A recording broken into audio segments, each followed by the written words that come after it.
یہ طاقت جسمانی نہیں تھی۔ خالد رضی اللہ تعالیٰ عنہ نے نخلستان میں لیٹے لیٹے اپنے آپ سے کہا، رکانہ کو یوں 3 بار پٹکنا تو دور کی بات ہے، اسے کوئی پچھاڑ بھی نہیں سکا تھا۔ رسول اکرم صلی اللہ علیہ وسلم کا تصور خالد کے ذہن میں نکھر آیا۔ وہ آپ صلی اللہ علیہ وسلم کو اچھی طرح جانتا تھا، لیکن اب وہ محسوس کر رہا تھا جیسے وہ محمد کوئی اور تھے جنہیں وہ بچپن سے جانتا تھا۔ اس کے بعد آپ صلی اللہ علیہ وسلم نے جو روپ اختیار کیا تھا اس میں خالد آپ صلی اللہ علیہ وسلم کو نہیں پہچانتا تھا۔ نبوت کے دعوے کے بعد خالد کی آپ کے ساتھ بول چال بند ہو گئی تھی۔ وہ آپ کے ساتھ دو ہاتھ کرنا چاہتا تھا، لیکن وہ رکانہ کی طرح پہلوان نہیں تھا۔ وہ میدان جنگ میں لڑنے والا اور لڑنے والوں کی قیادت کرنے والا جنگجو تھا، لیکن اس وقت مسلمان فوج کی صورت میں لڑنے کے قابل نہیں تھے۔ جب مسلمان فوج کی صورت میں لڑنے کے قابل ہوئے اور قریش کے ساتھ ان کا پہلا معرکہ ہوا، اس وقت خالد کے لیے ایسے حالات پیدا ہو گئے تھے کہ وہ اس معرکے میں شامل نہیں ہو سکا تھا۔ اسے بہت افسوس تھا۔ یہ معرکہ بدر کا تھا جس میں 313 مجاہدین اسلام 1000 قریش کو شکست دی تھی۔ خالد دانت پیستا رہ گیا تھا، لیکن اس روز جب وہ ایک نخلستان میں لیٹا ہوا تھا اسے خیال آیا کہ 313 نے 1000 کو کس طرح شکست دے دی تھی۔ اس نے شکست کھا کر آنے والے قریش سے پوچھا تھا کہ مسلمانوں میں وہ کون سی خوبی تھی جس نے انہیں فتح یاب کیا تھا۔ خالد اٹھ بیٹھا اور انگلی سے ریت پر بدر کے میدان کے خد و خال بنا کر قریش اور مسلمانوں کی پوزیشنیں اور معرکے کے دوران دونوں چالوں کی لکیریں بنانے لگا۔ باپ نے اسے فن حرب و ضرب کا ماہر بنا دیا تھا۔ بچپن میں اسے گھوڑ سواری سکھائی، لڑکپن میں اسے اکٹھا اور منظور گھوڑوں کو قابو میں لانے کے قابل بنایا۔ نوجوانی میں وہ شہ سوار بن چکا تھا۔ شتر سواری میں بھی وہ ماہر تھا۔ اس کا باپ ہی اس کا استاد تھا۔ اس نے خالد کو صرف سپاہی نہیں بلکہ سالار بنایا تھا۔ خالد کو جنگ و جدل اتنی اچھی لگی کہ وہ لڑنے اور لڑانے کے طریقوں پر غور کرنے لگا اور جوانی میں فوج کی قیادت کے قابل ہو گیا تھا۔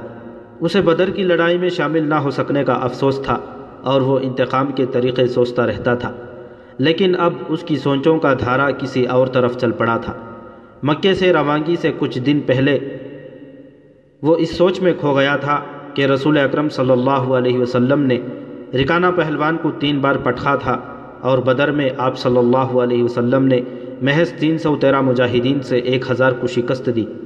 یہ کوئی اور ہی قوت تھی، لیکن بدر کے معرکے کے بعد اس کے دل میں مسلمانوں کے خلاف انتقام کی آگ سلگ رہی تھی۔ مسلمان معرکہ بدر میں قریش کے بہت سے آدمیوں کو قیدی بنا کر لے گئے تھے۔ قریش کے سرداروں کے لیے تو یہ صدمہ تھا ہی، اس کا بہت برا اثر خالد نے قبول کیا تھا۔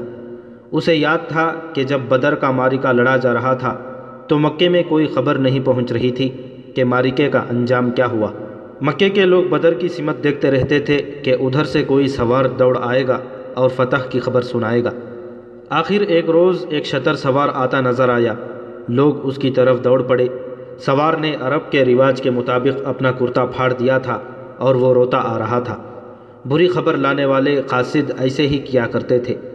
وہ جب لوگوں کے درمیان پہنچا تو اس نے روتے ہوئے بتایا کہ اہل قریش کو بہت بری شکست ہوئی ہے۔ جن کے عزیز رشتہ دار لڑنے گئے تھے وہ ایک دوسرے سے آگے بڑھ بڑھ کر ان کے متعلق پوچھتے تھے کہ وہ زندہ ہیں، زخمی ہیں یا مارے گئے ہیں۔ شکست خوردہ قریش پیچھے آ رہے تھے۔ مارے جانے والوں میں 17 افراد خالد کے قبیلے بنو مخزوم کے تھے اور ان سب کے ساتھ خالد کا خون کا بڑا قریبی رشتہ تھا۔ ابو جہل بھی مارا گیا تھا۔ خالد کا بھائی جس کا نام ولید تھا جنگی قیدی ہو گیا تھا۔ ابو سفیان جو قریش کے سرداروں کا سردار تھا اور اس کی بیوی ہند بھی موجود تھے۔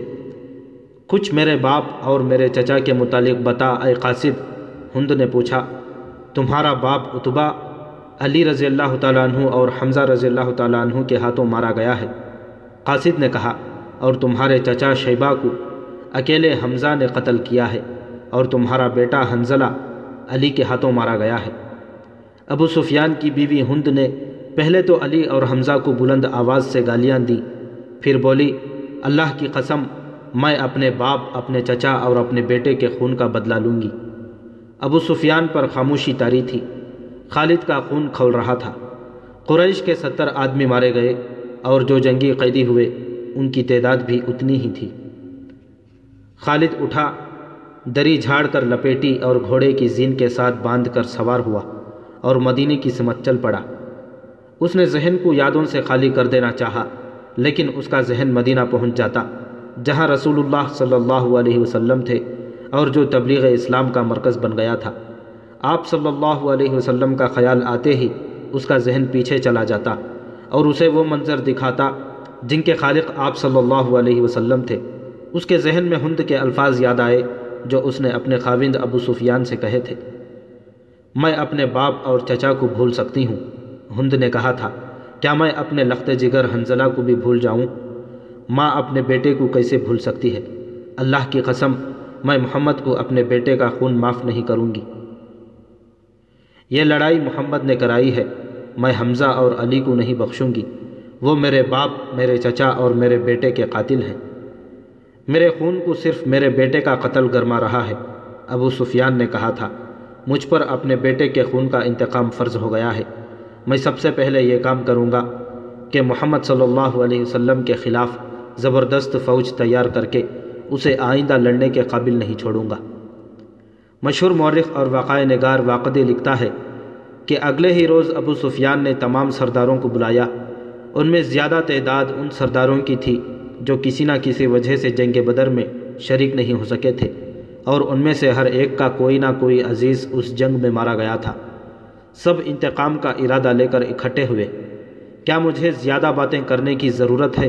ابو سفیان نے کہا، میرا اپنا جوان بیٹا مارا گیا ہے، اگر میں انتقام نہیں لیتا تو مجھے جینے کا کوئی حق نہیں۔ سب ایک ہی بار بولنے لگے۔ وہ اس پر متفق تھے کہ مسلمانوں سے بدر کی شکست کا انتقام لیا جائے، لیکن آپ میں سے اب کوئی بھی اپنے گھر میں نہ بیٹھا رہے۔ خالد نے کہا، بدر میں ہم صرف اس لیے ذلت میں گرے کہ سردار گھروں میں بیٹھے رہے اور ان لوگوں کو لڑنے کے لیے بھیج دیا جو قریش کی عظمت کو نہیں سمجھتے تھے۔ کیا میرے باپ کو بھی قریش کی عظمت کا خیال نہ تھا؟ خالد کے چچا زاد بھائی اکرمہ نے، جو ابو جہل کا بیٹا تھا، برہم ہوتے ہوئے کہا، کیا صفوان بن امیہ کے باپ کو بھی قریش کی عظمت کا خیال نہ تھا؟ تم کہاں تھے الولید کے بیٹے؟ ہم یہاں ایک دوسرے سے لڑنے کے لیے اکٹھا نہیں ہوئے۔ ابو سفیان نے کہا، خالد، تمہیں ایسی بات نہیں کہنی چاہیے تھی جس سے کوئی اپنی بے عزتی محسوس کرے۔ ہم میں سے کوئی بھی عزت والا نہیں رہا۔ خالد نے کہا، ہم سب اس وقت تک بے عزت رہیں گے جب تک ہم محمد اور اس کے چیلوں کو ہمیشہ کے لیے ختم نہیں کر دیتے۔ مجھے اپنے گھوڑے کی سموں کی قسم، میرے خون کی گرمی نے میری آنکھیں جلا دی ہیں۔ ان آنکھوں کو مسلمانوں کا خون ٹھنڈا کر سکتا ہے۔ میں پھر کہوں گا کہ اب سردار آگے ہوں گے، اور میں جانتا ہوں کہ میں میدان جنگ میں کہاں ہوں گا، لیکن جنگ میں ہمارا جو سردار ہوگا میں اس کے حکم کا پابند رہوں گا، اور اگر میں سمجھوں گا کہ سردار نے مجھے ایسا حکم دیا ہے جو ہمیں نقصان دے گا تو میں ایسا حکم نہیں مانوں گا۔ سب نے متفقہ طور پر ابو سفیان کو اپنا سردار مقرر کیا۔ اس سے کچھ روز پہلے اہل مکہ کا ایک قافلہ فلسطین سے مکہ واپس آیا تھا۔ یہ تجارتی قافلہ تھا۔ مکے کے باشندوں خصوصاً قریش کے ہر خاندان نے اس تجارت میں حصہ ڈالا تھا۔ اس قافلے میں کم و بیش 1000 اونٹ تھے، اور جو مال گیا تھا اس کی مالیت 50,000 دینار تھی۔ قافلے کا سردار ابو سفیان تھا، جس نے 50,000 پر 50,000 دینار منافع کمایا تھا۔ قافلے کی واپسی کا راستہ مدینے کے قریب سے گزرتا تھا۔ مسلمانوں کو پتہ چل گیا۔ انہوں نے پورے قافلے کو گرفتار کرنے کا ارادہ کیا اور ایک مقام پر قافلے کو گھیرے میں لے لیا، لیکن وہ زمین ایسی تھی کہ ابو سفیان نے ایک ایک آدمی اور ایک ایک اونٹ کو زمین کے اونچے نیچے خد و خال سے فائدہ اٹھاتے ہوئے گھیرے سے نکال دیا تھا۔ خالد کا گھوڑا خرامہ خرامہ مدینے کی طرف چلا جا رہا تھا، مگر خالد کا ذہن پیچھے کو سفر کر رہا تھا۔ اسے اس وقت کا جب قریش انتقام کی اسکیم بنانے کے لیے اکٹھے ہوئے تھے ایک ایک لفظ جو کسی نے کہا تھا سنائی دے رہا تھا۔ اگر تم نے اپنی سرداری مجھے دی ہے تو میرے ہر فیصلے کی پابندی تم پر لازم ہے۔ ابو سفیان نے کہا، میرا پہلا فیصلہ یہ ہے کہ میں نے اپنے 50,000 دینار منافع سب میں تقسیم نہیں کیا، وہ میں تقسیم نہیں کروں گا۔ یہ مسلمانوں کے خلاف فیصلہ کن جنگ میں استعمال ہوگا۔ مجھے اور میرے خاندان کو یہ فیصلہ منظور ہے۔ سب سے پہلے خالد نے کہا، پھر منظور ہے، ایسا ہی کرو، منظور ہے کی آوازیں اٹھیں۔ میرا دوسرا حکم یہ ہے، ابو سفیان نے کہا، کہ جنگ بدر میں ہمارے جو آدمی مارے گئے ہیں ان کے لواحقین آہوزاری کر رہے ہیں۔ میں نے مردوں کو دھاڑے مارتے اور عورتوں کو بین کرتے سنا ہے۔ اللہ کی قسم، جب آنسو بہہ جاتے ہیں تو انتقام کی آگ سرد ہو جاتی ہے۔ آج سے بدر کے مقتولین پر کوئی نہیں روئے گا، اور میرا تیسرا حکم یہ ہے کہ مسلمانوں نے بدر کی لڑائی میں ہمارے جن آدمیوں کو قید کیا ہے ان کی رہائی کے لیے کوئی کوشش نہیں کی جائے گی۔ تم جانتے ہو کہ مسلمانوں نے قیدیوں کی رہائی کے لیے ان کے درجے مقرر کر دیے ہیں اور ان کا فدیہ 1000 سے 4000 درہم مقرر کیا ہے۔ ہم مسلمانوں کو 1 درہم بھی نہیں دیں گے، یہ رقم ہمارے ہی خلاف استعمال ہوگی۔ خالد کو گھوڑے کی پیٹھ پر بیٹھے اور مدینے کی طرف جاتے ہوئے جب وہ لمحے یاد آ رہے تھے تو اس کی مٹھیاں بند ہو گئیں۔ غصے کی لہر اس کے سارے وجود میں پھر گئی۔ وہ وقت بہت پیچھے رہ گیا تھا، لیکن اب بھی اس کے اندر غصہ بیدار ہو گیا۔ اسے غصہ اس بات پر آیا تھا کہ اجلاس میں طے ہو گیا تھا کہ مسلمانوں کے پاس مکے کا کوئی آدمی ایسے قیدی کو چھڑانے مدینہ نہیں جائے گا، لیکن ایک آدمی چوری چھپے مدینہ چلا گیا اور فدیہ ادا کر کے اپنے باپ کو رہا کرا لیا تھا۔ اس کے بعد قریش کا کوئی نہ کوئی آدمی چوری چھپے مدینہ چلا جاتا اور اپنے عزیز رشتہ دار کو رہا کرا لاتا۔ ابو سفیان نے اپنا حکم واپس لے لیا۔ خالد کا اپنا ایک بھائی جس کا نام ولید تھا مسلمانوں کے پاس جنگی قیدی تھا۔ اگر اس وقت تک قریش اپنے بہت سے قیدی رہا نہ کرا لائے ہوتے تو خالد اپنے بھائی کی رہائی کے لیے کبھی نہ جاتا۔ اسے اپنے بھائیوں نے مجبور کیا تھا کہ ولید کی رہائی کے لیے جائے۔ خالد کو یاد آ رہا تھا کہ وہ اپنے وقار کو ٹھیس پہنچانے پر آمادہ نہیں ہو رہا تھا، لیکن اسے ایک خیال آتا۔ خیال یہ تھا کہ رسول کریم صلی اللہ علیہ وسلم بھی اسی کے قبیلے کے تھے، اور آپ صلی اللہ علیہ وسلم کے پیروکار یعنی جو مسلمان ہو گئے تھے وہ بھی قریش اور اہل مکہ سے تھے۔ وہ آسمان سے تو نہیں اترے تھے، وہ اتنے جری اور دلیر تو نہیں تھے کہ 313 کی تعداد میں 1000 کو شکست دے سکتے۔ اب ان میں کیسی قوت آ گئی ہے کہ وہ ہمیں نیچا دکھا کر ہمارے آدمیوں کی قیمتیں مقرر کر رہے ہیں۔ انہیں ایک نظر دیکھوں گا، خالد نے سوچا تھا، محمد کو غور سے دیکھوں گا۔ اور وہ اپنے بھائی حشام کو ساتھ لے کر مدینہ چلا گیا تھا۔ اس نے اپنے ساتھ 4000 درہم باندھ لیے تھے۔ اسے معلوم تھا کہ بنو مخزوم کے سردار الولید کے بیٹے کا فدیہ 4000 درہم سے کم نہیں ہوگا۔ ایسے ہی ہوا۔ اس نے مسلمانوں کے ہاں جا کر اپنے بھائی کا نام لیا تو ایک مسلمان نے جو قیدیوں کی رہائی اور فدیہ کی وصولی پر مامور تھا کہا کہ 4000 درہم ادا کرو، ہم فدیے میں کچھ رعایت کرنا چاہتے ہیں۔ خالد کے بھائی حشام نے اس مسلمان سے کہا، تم لوگ آخر ہم میں سے ہو، کچھ پرانے رشتوں کا خیال کرو، اب ہم تم میں سے نہیں ہیں۔ مسلمان نے کہا، ہم اللہ کے رسول صلی اللہ علیہ وسلم کے حکم کے پابند ہیں، کیا ہم تمہارے رسول سے بات کر سکتے ہیں؟ حشام نے پوچھا۔ حشام، خالد نے گرج کر کہا، میں اپنے بھائی کو اپنے وقار پر قربان کر چکا ہوں، مگر تم مجھے ساتھ لے آئے، یہ جتنا مانگتے ہیں اتنا ہی دے دو، میں محمد کے سامنے جا کر رحم کی بھیک نہیں مانگوں گا۔ اس نے درہموں سے بھری ہوئی تھیلی مسلمان کے آگے پھینک کر کہا، گن لو اور ہمارا بھائی ہمارے حوالے کر دو۔ رقم گنی جا چکی تھی تو ولید کو خالد اور حشام کے حوالے کر دیا گیا۔ تینوں بھائی اسی وقت مکے کو روانہ ہو گئے۔ راستے میں دونوں بھائیوں نے ولید سے پوچھا کہ ان کی شکست کا باعث کیا تھا۔ انہیں توقع تھی کہ ولید جو ایک جنگجو خاندان کا جوان تھا، انہیں جنگی فہم و فراست اور حرب و ضرب کے طور طریقوں کے مطابق مسلمانوں کی جنگی چالوں کی خوبیاں اور اپنی خامیاں بتائے گا، مگر ولید کا انداز ایسا اور اس کے ہونٹوں پر مسکراہٹ ایسی تھی جیسے اس پر کوئی پر اسرار اثر ہو۔ ولید، کچھ تو بتاؤ، خالد نے اس سے پوچھا۔ ہمیں اپنی شکست کا انتقام لینا ہے۔ قریش کے تمام سردار اگلی جنگ میں شامل ہو رہے ہیں، ہم ارد گرد کے قبائل کو بھی ساتھ ملا رہے ہیں اور وہ مکے میں جمع ہونا شروع ہو گئے ہیں۔ سارے عرب کو اکٹھا کر لو خالد، ولید نے کہا، تم مسلمانوں کو شکست نہیں دے سکو گے۔ میں نہیں بتا سکتا کہ محمد صلی اللہ علیہ وسلم کے ہاتھ میں کوئی جادو ہے یا ان کا نیا عقیدہ سچا، یا کیا بات ہے کہ میں نے ان کا قیدی ہوتے ہوئے بھی انہیں ناپسند نہیں کیا۔ پھر تم اپنے قبیلے کے غدار ہو، حشام نے کہا۔ غدار ہو یا تم پر ان کا جادو اثر کر لیا ہے؟ وہ یہودی پیشوا ٹھیک کہتا تھا کہ محمد کے پاس کوئی نیا عقیدہ اور نیا مذہب نہیں، اس کے ہاتھ میں کوئی جادو آ گیا ہے۔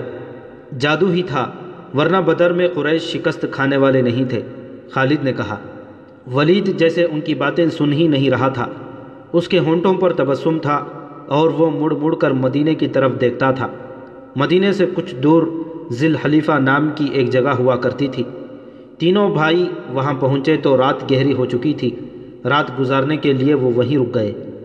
صبح آنکھ کھلی تو ولید غائب تھا، اس کا گھوڑا بھی وہاں نہیں تھا۔ خالد اور حشام سوچ سوچ کر اس نتیجے پر پہنچے کہ ولید واپس مدینہ چلا گیا ہے۔ انہوں نے دیکھا تھا کہ اس پر کوئی اثر تھا، یہ اثر مسلمانوں کا ہی ہو سکتا تھا۔ دونوں بھائی مکہ آ گئے۔ چند دنوں بعد انہیں مدینے سے ولید کا زبانی پیغام ملا کہ اس نے محمد صلی اللہ علیہ وسلم کو خدا کا سچا رسول تسلیم کر لیا ہے، اور وہ آپ صلی اللہ علیہ وسلم کی شخصیت اور باتوں سے اتنا متاثر ہوا ہے کہ اس نے اسلام قبول کر لیا ہے۔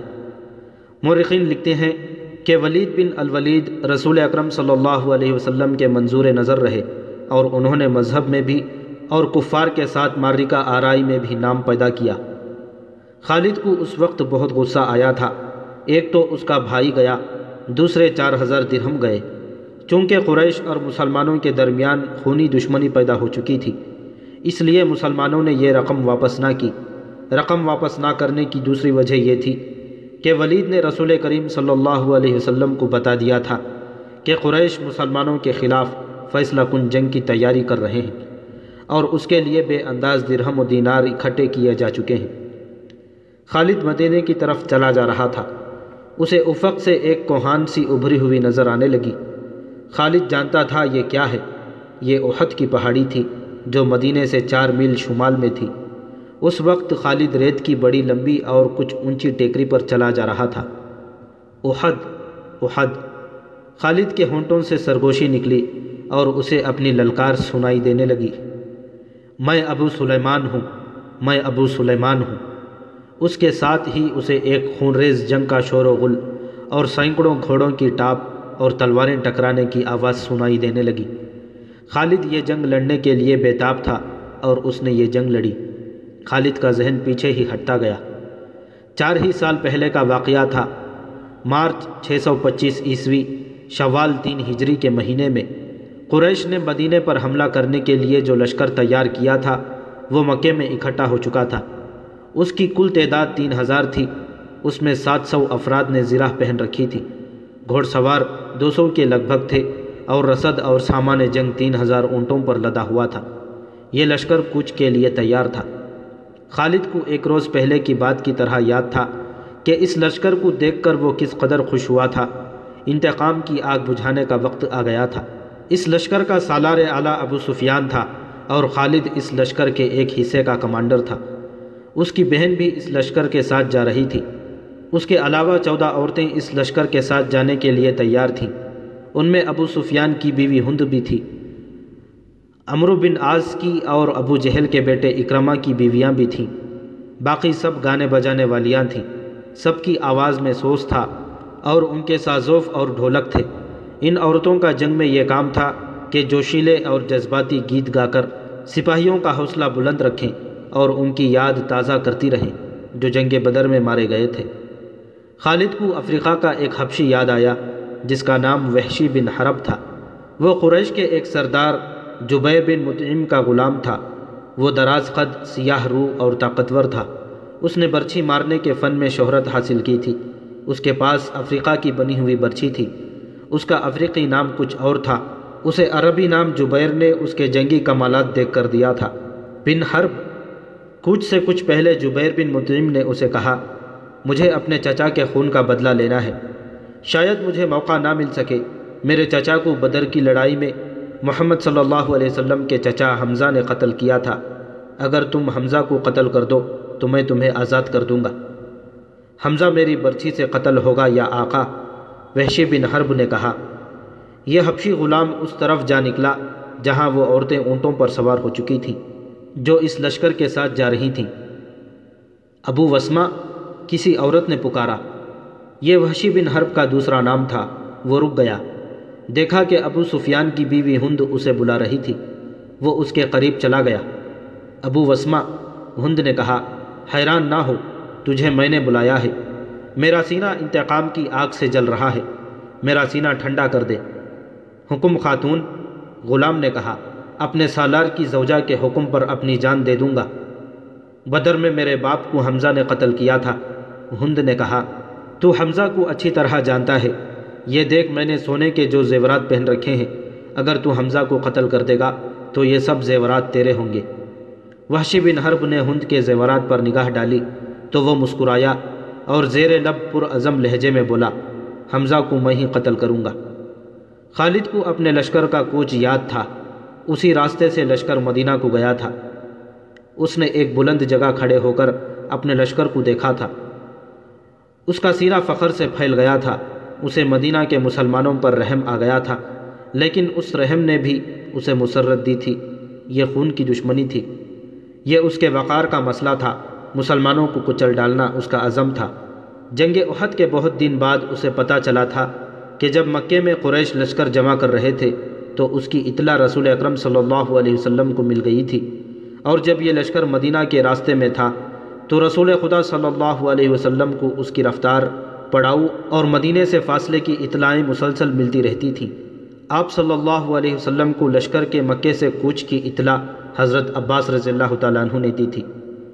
قریش کے اس لشکر نے مدینے سے کچھ دور کوہ احد کے قریب ایک ایسی جگہ کیمپ کیا تھا جو ہری بھری تھی اور وہاں پانی بھی تھا۔ خالد کو معلوم نہ تھا کہ مسلمانوں کے 2 جاسوس اس لشکر کی پوری تعداد دیکھ آئے ہیں اور رسول کریم صلی اللہ علیہ وسلم کو بتا چکے ہیں۔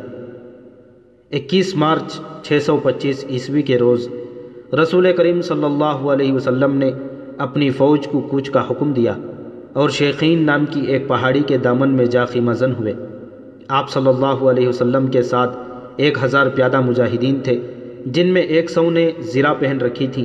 مجاہدین کے پاس صرف 2 گھوڑے تھے، جن میں سے ایک رسول کریم صلی اللہ علیہ وسلم کے پاس تھا۔ اس موقع پر مسلمانوں کی نفاق کا پہلا خطرناک مظاہرہ ہوا، جو غداری کے مترادف تھا۔ مدینے کے بعض ایسے لوگوں نے اسلام قبول کر لیا تھا جو دل سے مسلمان نہیں ہوئے تھے۔ انہیں رسول مقبول صلی اللہ علیہ وسلم نے منافقین کہا تھا۔ کسی کے متعلق یہ معلوم کرنا کہ وہ سچا مسلمان ہے یا منافق بہت مشکل تھا۔ جب مجاہدین مدینے سے شیخین کی پہاڑی کی طرف کوچ کرنے لگے تھے تو ایک با اثر آدمی جس کا نام عبداللہ بن ابی تھا، رسول اللہ صلی اللہ علیہ وسلم کے ساتھ اس بحث میں الجھ گیا کہ قریش کا لشکر 3 گنا ہے، اس لیے مدینہ سے باہر جا کر لڑنا نقصان دہ ہوگا۔ آپ صلی اللہ علیہ وسلم نے مجاہدین کے دوسرے سرداروں سے رائے لی تو اکثریت نے کہا کہ شہر سے باہر لڑنا زیادہ بہتر ہوگا۔ آپ صلی اللہ علیہ وسلم عبداللہ بن ابی کے ہی ہم خیال تھے، لیکن آپ صلی اللہ علیہ وسلم نے اکثریت کا فیصلہ قبول فرمایا اور کوچ کا حکم دے دیا۔ عبداللہ بن ابی نے شہر سے باہر جانے سے انکار کر دیا۔ اس کے پیچھے ہٹنے کی دیر تھی کہ مجاہدین اسلام میں سے 300 آدمی پیچھے ہٹ گئے۔ تب پتہ چلا کہ یہ سب منافقین تھے اور عبداللہ بن ابی ان کا سردار ہے۔ اب 3000 کے مقابلے میں مجاہدین کی نفری صرف 700 رہ گئی۔ رسول اللہ صلی اللہ علیہ وسلم دل برداشتہ نہ ہوئے اور 700 کو ہی ساتھ لے کر کوہ احد کے دامن میں شیخین کے مقام پر مجاہدین کو جنگی ترتیب میں کر دیا۔ خالد نے ایک بلند ٹیکری پر کھڑے ہو کر مسلمانوں کی یہ ترتیب دیکھی تھی اور اس نے اپنے سالار ابو سفیان کو بتا کر اپنے دستے کی جگہ طے کر لی۔ رسول اکرم صلی اللہ علیہ وسلم نے مجاہدین کو کم و بیش 1000 گز لمبائی میں پھیلا دیا۔ پیچھے وادی تھی، مجاہدین کے ایک پہلو کے ساتھ پہاڑی تھی، لیکن دوسرے پہلو پر کچھ نہیں تھا۔ اس پہلو کو مضبوط رکھنے کے لیے رسول کریم صلی اللہ علیہ وسلم نے 50 تیر اندازوں کو قریب کر کے ایک ٹیکری پر بٹھا دیا۔ ان تیر اندازوں کے کمانڈر عبداللہ بن جبیر تھے۔ اپنی ذمہ داری سمجھ لو عبداللہ، رسول خدا صلی اللہ علیہ وسلم نے اسے ہدایات دیتے ہوئے فرمایا، اپنے عقب کو دیکھو، دشمن ہمارے عقب میں نقل و حرکت کر سکتا ہے، جو تمہارے لیے خطرہ ہے۔ دشمن کے پاس گھوڑ سوار زیادہ ہیں، وہ ہمارے پہلو پر گھوڑ سواروں سے حملہ کر سکتا ہے۔ اپنے تیر اندازوں کو گھوڑ سواروں پر مرکوز رکھو، پیادوں کا مجھے کوئی ڈر نہیں۔ تقریباً تمام مستند مورخین، جن میں ابن حشام اور واقدی خاص طور پر قابل ذکر ہیں، لکھتے ہیں کہ رسول کریم صلی اللہ علیہ وسلم نے عبداللہ بن جبیر رضی اللہ تعالیٰ عنہ کو واضح الفاظ میں کہا تھا، ہمارا عقب صرف تمہاری بیداری اور مستعدی سے محفوظ رہے گا، تمہاری ذرا سی کوتاہی بھی ہمیں بڑی ذلت آمیز شکست دے سکتی ہے۔ یاد رکھو عبداللہ، اگر تم دشمن کو بھاگتے ہوئے اور ہمیں فتح یاب ہوتے ہوئے دیکھ لو تو بھی اس جگہ سے نہ ہلنا۔ اگر دیکھو کہ ہم پر دشمن کا دباؤ بڑھ گیا ہے اور تمہیں ہماری مدد کے لیے پہنچنا چاہیے تو بھی یہ جگہ نہ چھوڑنا۔ پہاڑی کی یہ بلندی دشمن کے قبضے میں نہیں جانی چاہیے، یہ بلندی تمہاری ہے، وہاں سے تم نیچے اس تمام علاقے کے حکمران ہوگے جہاں تک تمہارے تیر اندازوں کے تیر پہنچیں گے۔ خالد نے مسلمانوں کی ترتیب دیکھی اور ابو سفیان کو بتایا کہ مسلمان کھلے میدان کی لڑائی نہیں لڑیں گے۔ ابو سفیان کو اپنی کثیر نفری پر ناز تھا، وہ چاہتا تھا کہ لڑائی کھلے میدان میں یعنی لامحدود محاذ پر ہو تاکہ وہ اپنے پیادوں اور گھوڑوں کی افراد سے مجاہدین اسلام کو کچل ڈالے۔ خالد کو اپنے باپ نے جنگی چالوں کی تربیت بچپن سے دینی شروع کر دی تھی۔ دشمن پر بے خبری میں پہلو یا عقب سے جھپٹنا، دشمن کو چکر دے کر مارنا، اپنے دستوں کی تقسیم اور ان پر کنٹرول اس تربیت میں شامل تھا جو اسے باپ نے دی تھی۔ اس نے تجربہ کار سرداروں کی نگاہوں سے مجاہدین کی ترتیب دیکھی تو اس نے محسوس کیا کہ مسلمان فن و حرب کے کمالات دکھا سکتے ہیں۔ ابو سفیان اپنی فوج کو مسلمانوں کے بالمقابل لے گیا۔ اس نے گھوڑ سواروں کو مسلمانوں کے پہلوؤں پر حملہ کرنے کے لیے بھیجا۔ ایک پہلو پر خالد اور دوسرے پر اکرمہ تھے، دونوں کے ساتھ 100 گھوڑ سوار تھے۔ تمام گھوڑ سواروں کا کمانڈر عمرو بن عاص تھا۔ پیادوں کے آگے ابو سفیان نے 100 تیر انداز رکھے۔ قریش کا پرچم طلحہ بن ابو طلحہ نے اٹھا رکھی تھی۔ اس زمانے کی جنگوں میں پرچم کو دل جیسی اہمیت حاصل تھی۔ پرچم کے گرنے سے فوج کا حوصلہ ٹوٹ جاتا اور بھگدڑ مچ جاتی تھی۔ قریش نے جنگ کی ابتدا اس طرح کی کہ ان کی صفوں میں ایک شخص ابو عامر فاسق آگے ہو کر مجاہدین کے قریب چلا گیا۔ اس کے پیچھے قریش کے غلاموں کی کچھ تعداد بھی تھی۔ ابو عامر مدینہ کا رہنے والا تھا، وہ قبیلہ اوس کا سردار تھا۔ جب رسول کریم صلی اللہ علیہ وسلم مکے سے ہجرت کر کے مدینہ گئے تو ابو عامر نے قسم کھا لی تھی کہ وہ آپ کو اور تمام مسلمانوں کو مدینے سے نکال کر دم لے گا۔ اس پر ایک بڑی ہی حسین یہودن کا اور یہودیوں کے مال و دولت کا طلسم طاری تھا۔ یہودیوں کی اسلام دشمن کارروائیاں زمین دوز ہوتی تھیں۔ بظاہر انہوں نے مسلمانوں کے ساتھ دوستی اور فرمان برداری کا معاہدہ کر رکھا تھا۔ ابو عامر انہی کے ہاتھ میں کٹ پتلی بنا ہوا تھا، لیکن ان یہودیوں نے اسے قریش کا دوست بنا رکھا تھا۔ اب مجاہدین قریش کے خلاف لڑنے کے لیے مدینے سے نکلے تو ابو عامر قریش کے پاس چلا گیا۔ اس کے قبیلے اوس کے بہت سے آدمی رسول کریم صلی اللہ علیہ وسلم کے دست مبارک پر اسلام قبول کر چکے تھے اور وہ قریش کے مقابلے میں صف آرا تھے۔ ابو عامر آگے چلا گیا اور مجاہدین سے بلند آواز میں مخاطب ہوا۔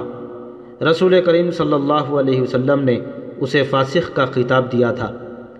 قبیلہ اوس کے غیرت مند بہادروں، ابو عامر فاسق نے کہا، تم مجھے یقیناً پہچانتے ہو، میں کون ہوں؟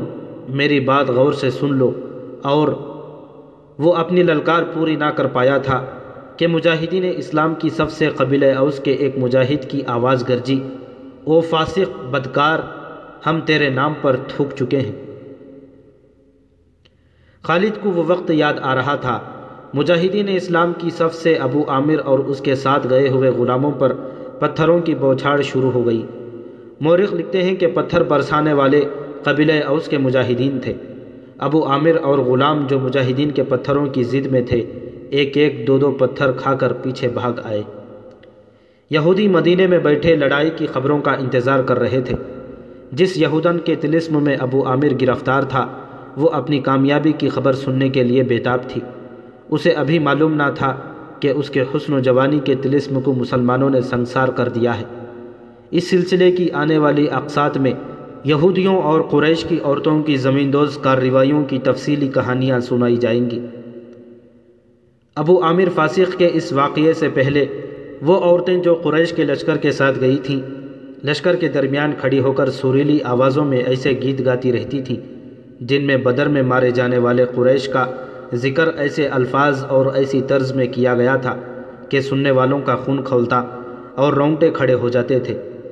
ان عورتوں میں سے ایک دو نے جوشیلی تقریر کی صورت میں بھی قریش کے خون کو گرمایا تھا۔ عورتوں کے پیچھے چلے جانے کا حکم ملا تو ابو سفیان کی بیوی ہند نے ایک گھوڑے پر سوار ہو کر ایک گیت گانا شروع کر دیا۔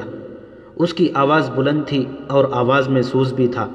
تاریخ لکھنے والوں نے اس کے گیت کے پورے اشعار قلم بند نہیں کیے۔ انہوں نے لکھا ہے کہ یہ گیت فحش تھا جس میں مرد اور عورت کے درپردہ تعلقات کا ذکر تھا۔ اشعار جو تاریخ میں آئے ہیں وہ اس طرح ہیں۔ ان میں جس عبدالدار کا نام آتا ہے یہ بنو عبدالدار ہے۔ بنو امیہ اسی کی ایک شاخ تھی۔ بنو عبدالدار قریش کا بہت اونچا خاندان تھا۔ عبدالدار کے سپوتوں، ہمارے گھرانوں کے پاسبانوں، ہم رات کی بیٹیاں ہیں، ہم تکیوں کے درمیان حرکت کیا کرتے ہیں۔ اس حرکت میں لطف اور لذت ہوتی ہے۔ تم دشمن پر چڑھ دوڑے تو ہم تمہیں اپنے سینوں سے لگا لیں گی، تم بھاگ آئے تو ہم تمہارے قریب نہیں آئیں گی۔ اس کے بعد ابو عامر فاسق پر مجاہدین اسلام کی طرف سے سنگباری ہوئی اور اس کے فوراً بعد قریش نے مجاہدین پر تیر پھینکنے شروع کر دیے۔ مجاہدین نے اس کے جواب میں تیر برسائے۔ خالد اپنے پہلو والے مسلمانوں کے پہلو پر حملہ کرنے کے لیے اپنے 100 سواروں کے ساتھ تیزی سے آگے بڑھا۔ اسے معلوم نہ تھا کہ بلندی پر تیر انداز چھپے بیٹھے ہیں۔ اس کے سوار بے دھڑک چلے آ رہے تھے۔ راستہ ذرا تنگ تھا، سواروں کو آگے پیچھے ہونا پڑا۔ خالد سوچ سمجھ کر اپنے سوار دستے کو اس پہلو پر لایا تھا۔ اپنے باپ کی تربیت کے مطابق اسے بڑی خود اعتمادی سے توقع تھی کہ وہ ہلہ بول کر مسلمانوں کو اس پوزیشن میں لے آئے گا کہ وہ پسپا ہو جائیں گے، اور اگر جم کر نہ لڑے تو قریش کے گھوڑوں تلے کچلے جائیں گے۔ مگر مسلمانوں کے پہلو سے اس کے سوار ابھی دور ہی تھے کہ اوپر سے تیر اندازوں نے اس کے اگلے سواروں کو نہ آگے جانے کے قابل چھوڑا نہ وہ پیچھے ہٹنے کے قابل رہے۔ ایک ایک سوار کئی تیر کھا کر گرا، اور جن گھوڑوں کو تیر لگے انہوں نے خالد کے سوار دستے کے لیے قیامت بپا کر دی۔ پیچھے والے سواروں نے گھوڑے موڑے اور پسپا ہو گئے۔ ادھر قریش کی عورتوں نے دف اور ڈھولک کی تھاپ پر وہی گیت گانا شروع کر دیا جو ہند نے اکیلے گایا تھا۔ عبدالدار کے سپوتوں، ہم رات کی بیٹیاں ہیں، ہم تم تکیوں کے درمیان۔ مورخ واقدی لکھتا ہے کہ عربی جنگجو کے اس وقت کے رواج کے مطابق ایک جنگجو کے لڑنے کا مرحلہ آیا۔ سب سے پہلے قریش کے پرچم بردار طلحہ بن ابو طلحہ نے آگے جا کر مجاہدین اسلام کو للکارا کہ اس کے مقابلے کے لیے کسی کو آگے بھیجو۔ آ میرے دین کے دشمن، حضرت علی رضی اللہ تعالیٰ عنہ نے تند ہوا کے جھونکے کی طرح آگے آ کر کہا، میں آتا ہوں تیرے مقابلے کے لیے۔ طلحہ اپنے قبیلے کا پرچم تھامے تلوار لہراتے ہوئے بپھرا ہوا آیا، مگر اس کا وار ہوا کو چیرتا ہوا گزر گیا۔ وہ ابھی سنبھل ہی رہا تھا کہ حضرت علی رضی اللہ تعالیٰ عنہ کی تلوار نے اسے ایسا گہرا زخم لگایا کہ پہلے اس کا پرچم گرا، پھر وہ خود گرا۔ قریش کا ایک آدمی دوڑا آیا اور پرچم اٹھا کر پیچھے چلا گیا۔ علی رضی اللہ تعالیٰ عنہ اسے بھی گرا سکتے تھے، مگر انفرادی مقابلوں میں یہ رواج نہ تھا۔ طلحہ کو اٹھا کر پیچھے لے آئے۔ اس کے خاندان کا ایک اور آدمی آگے بڑھا۔ میں انتقام لینے کا پابند ہوں، وہ للکار کر آگے گیا، علی آ میری تلوار کی کاٹ دیکھ۔ حضرت علی رضی اللہ تعالیٰ عنہ خاموشی سے اس کے مقابلے میں آ گئے۔ دونوں نے ایک دوسرے کی آنکھوں میں آنکھیں ڈالے، ایک چکر کاٹا، پھر ان کی تلواریں اور ڈھالیں ٹکرائیں، اور اس کے بعد سب نے دیکھا کہ حضرت علی رضی اللہ تعالیٰ عنہ کی تلوار سے خون ٹپک رہا تھا اور اس کا مد مقابل زمین پر پڑا تڑپ رہا تھا۔ پھر قریش کے متعدد آدمی باری باری للکارتے ہوئے آگے بڑھے اور مجاہدین کے مقابلے میں مرتے گئے۔ قریش کا سالار اعلیٰ ابو سفیان اپنے آدمیوں کو گرتا دیکھ کر غصے سے باولا ہو گیا۔ جنگی دستور کے مطابق اسے انفرادی مقابلے کے لیے نہیں اترنا چاہیے تھا، کیونکہ وہ سالار تھا۔ اس کے مارے جانے سے اس کی فوج میں ابتری پھیل سکتی تھی، لیکن وہ اپنے آپ پر قابو نہ رکھ سکا۔ وہ گھوڑے پر سوار تھا۔ اس نے گھوڑے کو ایڑ لگائی اور للکارتا ہوا آگے چلا گیا۔ اس کی بیوی ہند نے اسے جاتے دیکھا تو اپنے اونٹ پر سوار ہو کر آگے چلی گئی اور بڑی بلند آواز سے وہی گیت گانے لگی جس کے اشعار یہ بھی تھے کہ تم بھاگے آئے تو ہم تمہیں اپنے قریب نہیں آنے دیں گی۔ ابو سفیان گھوڑے پر سوار تھا، لیکن اس کے مقابلے کے لیے جو مسلمان آگے آیا وہ پیادہ تھا۔ تاریخ اسے حنظلہ ابن ابو عامر کے نام سے یاد کرتی ہے۔ ابو سفیان کے ہاتھ میں لمبی برچھی تھی۔ کسی کو بھی توقع نہیں تھی کہ تلوار والا پیادہ برچھی والے گھوڑ سوار سے زندہ بچ جائے گا۔ ابو سفیان کا گھوڑا حنظلہ پر سرپٹ دوڑتا آیا ابو سفیان نے برچھی تول کر پھر تاک کر ماری، لیکن حنظلہ پھرتی سے ایک طرف ہو گیا۔ اس طرح 3 مرتبہ ہوا۔ تیسری مرتبہ ابو سفیان کا گھوڑا نکل گیا تو حنظلہ اس کے پیچھے دوڑ پڑا۔ گھوڑا رک کر پیچھے کو مڑا تو حنظلہ اس تک پہنچ چکا تھا۔ ابو سفیان اسے دیکھ نہ سکا۔ حنظلہ نے گھوڑے کی اگلی ٹانگوں پر ایسا زوردار وار کیا کہ گھوڑا گر پڑا۔ ابو سفیان دوسری طرف گرا۔ حنظلہ اس پر حملہ کرنے کو آگے بڑھا تو ابو سفیان گرے ہوئے گھوڑے کے ارد گرد دوڑ دوڑ کر اپنے آپ کو بچانے لگا، اور اس کے ساتھ ہی اس نے قریش کو مدد کے لیے بلایا۔ قریش کا ایک پیادہ دوڑا آیا۔ مسلمان اس غلط فہمی میں رہے کہ یہ آدمی ابو سفیان کو اپنے ساتھ لے جائے گا، لیکن اس نے بے اصولی کا مظاہرہ کیا، پیچھے سے حنظلہ پر وار کر کے اسے شہید کر دیا۔ ابو سفیان اپنی صفوں میں بھاگ گیا۔ آخری مقابلے کے لیے قریش کی طرف سے عبد الرحمن بن ابو بکر آیا۔ مورخ واقدی نے یہ واقعہ اس طرح بیان کیا ہے کہ عبد الرحمن بن ابو بکر کی للکار پر اس کے والد حضرت ابو بکر رضی اللہ تعالیٰ عنہ، جو اسلام قبول کر کے رسول اللہ صلی اللہ علیہ وسلم کے ساتھ تھے، تلوار نکال کر اپنے جوان بیٹے کے مقابلے کے لیے نکلے۔ آگے مسلمان باپ کے کافر فرزند حضرت ابو بکر رضی اللہ تعالیٰ عنہ نے للکار کر کہا۔ رسول کریم صلی اللہ علیہ وسلم نے دیکھا کہ باپ بیٹا مقابلے پر اتر آئے ہیں، تو آپ نے دوڑ کر حضرت ابو بکر کو روک لیا۔ تلوار نیام میں ڈالیں ابو بکر، رسول کریم صلی اللہ علیہ وسلم نے فرمایا، اور ابو بکر کو پیچھے لے گئے۔ خالد کو جنگ کا شور و غل اب بھی سنائی دے رہا تھا۔ وہ منظر اس کی آنکھوں نے اپنی پلکوں میں محفوظ کر رکھا تھا۔ انفرادی مقابلے ختم ہوتے ہی قریش نے مسلمانوں پر حملہ بول دیا۔ رسول اکرم صلی اللہ علیہ وسلم نے احد کی پہاڑی کو اپنے عقب میں رکھا ہوا تھا، اس لیے مجاہدین اسلام کو عقبی حملے کا خطرہ نہیں تھا۔ آمنے سامنے کا معرکہ خون ریز تھا۔ مسلمانوں کی نفری بہت تھوڑی تھی، اس کی کمی کو انہوں نے جذبے اور تیغ زنی کے کمالات سے پورا کر دیا۔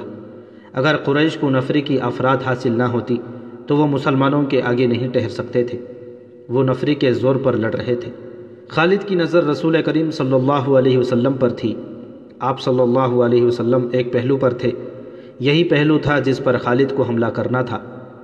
اب کہ اس نے اپنے سواروں کو یہ حکم دیا کہ وہ گھوڑوں کو سرپٹ دوڑاتے تنگ راستے سے آگے نکل جائیں اور مسلمانوں کے پہلو پر حلہ بولیں، مگر عبداللہ بن جبیر رضی اللہ تعالیٰ عنہ کے 50 تیر اندازوں نے سواروں کو اس طرح پسپا کر دیا کہ وہ چند گھوڑے اور زخموں سے کراہتے ہوئے کچھ سواروں کو پیچھے چھوڑ گئے۔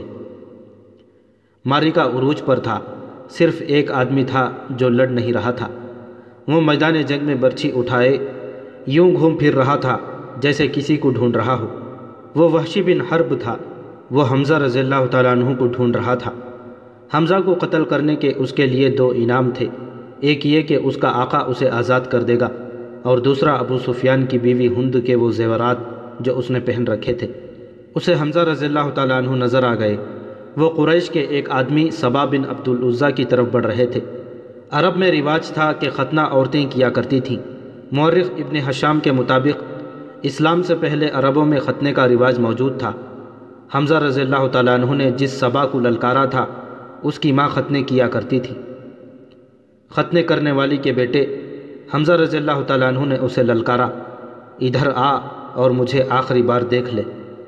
صبا بن عبد العزیٰ حمزہ کی طرف بڑھا، غصے سے اس کا چہرہ لال تھا۔ وہ تلوار اور ڈھال کی لڑائی کا ماہر تھا۔ حمزہ بھی کچھ کم نہ تھے۔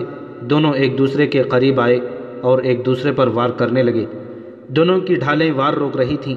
وہ پینترے بدل بدل کر وار کرتے تھے، لیکن ڈھالیں تلواروں کے راستے میں آ جاتی تھیں۔ اس وقت وحشی بن حرب جھکا ہوا آہستہ آہستہ ان کی طرف بڑھ رہا تھا۔ اسے زمین اور جھاڑیوں نے اوٹ دے رکھی تھی۔ حمزہ رضی اللہ تعالیٰ عنہ اپنے دشمن کی آنکھوں میں دیکھ رہے تھے، صبا کے سوا انہیں کچھ بھی نظر نہیں آ رہا تھا۔ وحشی ان کے قریب پہنچ گیا۔ برچھی نشانے پر پھینکنے کا وہ ماہر تھا۔ وہ اتنا قریب ہو گیا جہاں سے اس کی برچھی خطا نہیں جا سکتی تھی۔ وہ اٹھ کھڑا ہوا اور برچھی کو ہاتھ میں تولا، پھر اسے پھینکنے کی پوزیشن میں لایا۔ حمزہ رضی اللہ تعالیٰ عنہ نے صبا پر یکے بعد دیگرے تیزی سے 2-3 وار کیے۔ آخری وار ایسا پڑا کہ حمزہ رضی اللہ تعالیٰ عنہ کی تلوار صبا کے پیٹ میں اتر گئی۔ حمزہ رضی اللہ تعالیٰ عنہ نے تلوار اس کے پیٹ سے اس طرح نکالی کہ اس کا پیٹ اور زیادہ پھٹ گیا اور وہ حمزہ رضی اللہ تعالیٰ عنہ کے قدموں میں گر پڑا۔ حمزہ ابھی سنبھلے ہی تھے کہ وحشی نے ان پر پوری طاقت سے برچی پھینکی۔ فاصلہ بہت کم تھا۔ برچھی حضرت حمزہ رضی اللہ تعالیٰ عنہ کے پیٹ میں اتنی زیادہ اتر گئی کہ اس کی انی حمزہ رضی اللہ تعالیٰ عنہ کی پیٹھ سے آگے نکل گئی۔ حمزہ رضی اللہ تعالیٰ عنہ گرے نہیں، انہوں نے ادھر ادھر دیکھا، انہیں وحشی دکھائی دیا۔ حمزہ رضی اللہ تعالیٰ عنہ برچھی اپنے جسم میں لیے ہوئے وحشی کی طرف بڑھے۔ وحشی جہاں کھڑا تھا وہیں کھڑا رہا۔ حمزہ 4-5 قدم چل کر گر پڑے۔ وحشی ان کے جسم کو ہلتا جلتا دیکھتا رہا۔ جب جسم کی حرکت بند ہو گئی تو وحشی ان تک آیا۔ وہ شہید ہو چکے تھے۔ وحشی نے ان کے جسم سے برچھی نکال لی اور چلا گیا۔ اب وہ ہند اور اپنے آقا جبیر بن مطعم کو ڈھونڈنے لگا۔ خالد کو وہ معرکہ یاد آ رہا تھا اور اس کے دل پر بوجھ سا پڑتا جا رہا تھا۔ اس کا گھوڑا چلا جا رہا تھا۔ وہ نشیبی جگہ سے گزر رہا تھا، اس لیے احد کی پہاڑی کی چوٹی اس کی نظروں سے اوجھل ہو گئی تھی۔ اسے اپنے قبیلے کی عورتیں یاد آئیں جو قریش اور اس کے اتحادی قبائل کو جوش دلا رہی تھیں۔ خالد کو یاد آیا کہ وہ معرکے کا نظارہ کرنے کے لیے ایک بلند جگہ چڑھ گیا تھا۔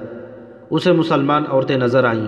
مسلمان اپنے جن زخمیوں کو پیچھے لاتے تھے انہیں عورتیں سنبھال لیتی تھیں، ان کی مرہم پٹی کرتیں اور انہیں پانی پلاتی تھیں۔ مسلمانوں کے ساتھ 14 عورتیں تھیں جن میں حضرت فاطمہ رضی اللہ تعالی عنہا بھی تھی۔ پھر یوں ہوا کہ قلیل تعداد مجاہدین کثیر تعداد کفار پر غالب آ گئے۔ قریش کا پرچم برادر گرا تو کسی اور نے پرچم اٹھا لیا، وہ بھی گرا، پرچم کئی بار گرا۔ آخر میں ایک غلام نے پرچم اٹھا کر اونچا کیا لیکن وہ بھی مارا گیا۔ پھر مسلمانوں نے قریش کو پرچم اٹھانے کی مہلت نہ دی۔ قریش کے جذبے جواب دے گئے۔ خالد نے ان کی پسپائی دیکھی اور یہ بھی دیکھا تھا کہ مسلمان ان کا تعاقب کر رہے ہیں۔ قریش اپنے کیمپ میں بھی نہ ٹھہرے، اپنا مال اسباب چھوڑ کر افراتفری کے عالم میں بھاگ گئے۔ یہاں سے جنگ کے بعد کا مرحلہ شروع ہو گیا۔ مسلمانوں نے فتح کی خوشی میں اور انتخابی جذبے کی تحت قریش کے کیمپ کو لوٹنا شروع کر دیا۔ وہ فتح و نصرت کے نعرے لگا رہے تھے۔ قریش ایسے بوکھلا کر بھاگے کہ انہیں اپنی عورتوں کا بھی خیال نہ رہا۔ وہ پیدل بھاگی جا رہی تھیں لیکن مسلمانوں نے ان کی طرف آنکھ اٹھا کر بھی نہ دیکھا۔ قریش کے گھوڑ سواروں کے ایک دستے کا کمانڈر اکرمہ اور دوسرے کا خالد تھا۔